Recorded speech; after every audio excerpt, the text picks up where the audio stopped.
Ang ina-harvest natin ngayon, kong soya sa Pilipinas. Soya. Yan, tinetreasure yan para lumabas yung buto. Kinukuha yung buto. Yan.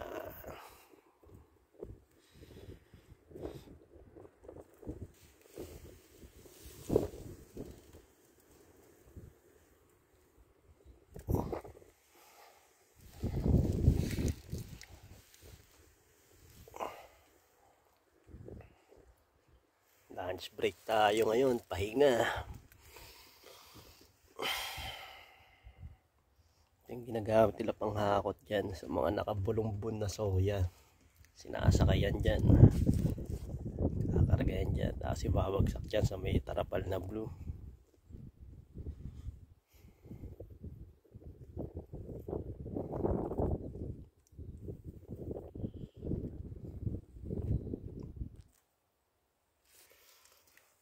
Ay, nako. Yan ang buhay farmers dito sa Korea.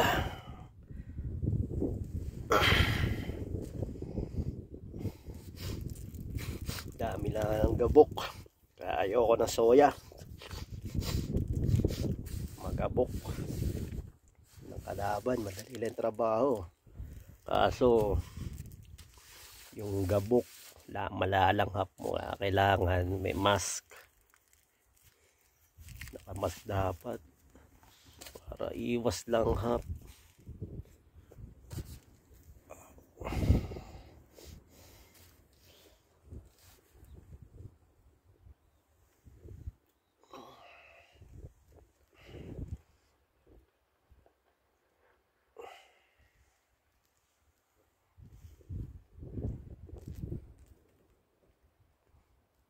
Yan, pang farm yan, kalapit na yan, mga farm, lapit-lapit sila. Kulay blue na yon, ginsengan yun, ginseng. Tsaka yan yung black, ginseng. Ayun yung greenhouse, mga wala ng tanim yun eh. Tapos na mga greenhouse ngayon, ginagawa na lang sampayan ngayon yan, mga labanos na na-harvest. Kinukuha yung dahon, sasampay nila doon.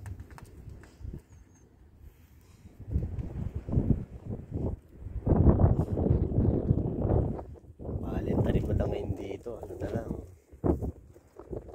soya, ginseng,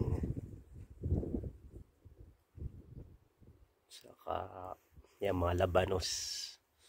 Doon na lang umiikot yung trabaho ngayon sa tatlong yan.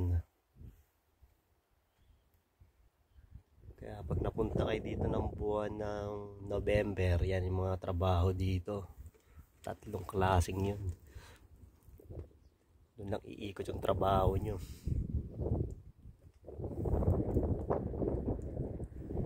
Yan. Sa mag-apply yan, good luck hanggang sa muli. Hanggang dito na lang. Paalam.